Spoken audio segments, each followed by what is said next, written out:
আসসালামু আলাইকুম বন্ধুরা, আশা করি সবাই ভালো আছেন। আমরা ভালো আছি আলহামদুলিল্লাহ। বিথি কিচেন আপনাদেরকে স্বাগতম।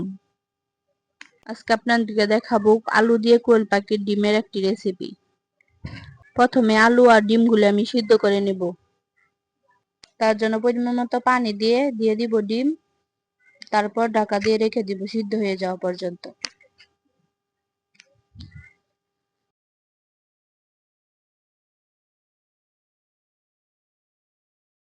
সিদ্ধ হয়ে গিয়েছে, আমি এখন নামিয়ে নেব। আলু আর ডিমগুলো আমি আলুগুলো আমি ভেঙে নিয়েছি। এবার চুলায় বসিয়ে দিব কড়াই, তারপর দিয়ে দিব পরিমাণ মতো তেল। ডিমগুলো হলুদ দিয়ে মাখিয়ে আমি ভেজে নেব। ভাজা হয়ে গিয়েছে, আমি এখন উঠিয়ে নেব।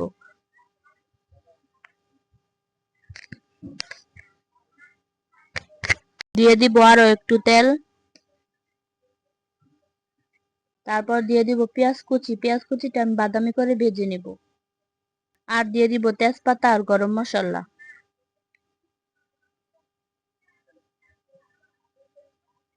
আদা বাটা, রসুন বাটা, জিরা বাটা দিয়ে দিব। মশলাটাকে ভেজে তারপর দিয়ে দিব হলুদের গুঁড়া আর মরিচের গুঁড়া। স্বাদ মতো লবণ দিয়ে মশলাটাকে কষিয়ে নিব। তার জন্য দিয়ে দেব একটু পানি। এবার ঢাকনা দিয়ে ঢেকে দিব। মশলাটা কষানো হয়ে গিয়েছে। এই পর্যায়ে দিয়ে দিব ভেঙে রাখা আলু। আলুগুলো দিয়ে আমি ঢাকনা দিয়ে ঢেকে দিব।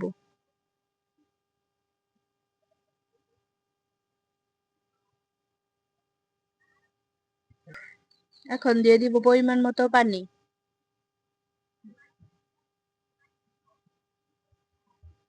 এবার ঢাকনা দিয়ে ঢেকে দিব পানিটা ফুটে যাওয়ার জন্য। পানিটা ফুটে গিয়েছে, এ পর্যায়ে দিয়ে দিব ভেজে রাখা ডিম। আর দিয়ে দিব কাঁচামরিচ ফালি।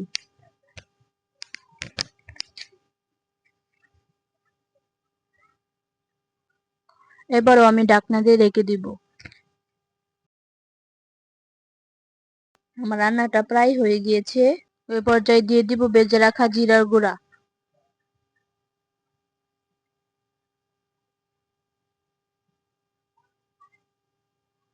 আমার রান্নাটা হয়ে গিয়েছে, আমি এখন নামিয়ে নেব। রান্নাটা যদি ভালো লাগে তাহলে আমার চ্যানেলটা সাবস্ক্রাইব করে পাশে থাকবেন। যারা ফেসবুক থেকে দেখছেন তারা লাইক দিয়ে ফলো করে যাবেন। দেখা হবে পরবর্তী ভিডিওতে। সেই পর্যন্ত সবাই ভালো থাকবেন, সুস্থ থাকবেন। আল্লাহ হাফেজ।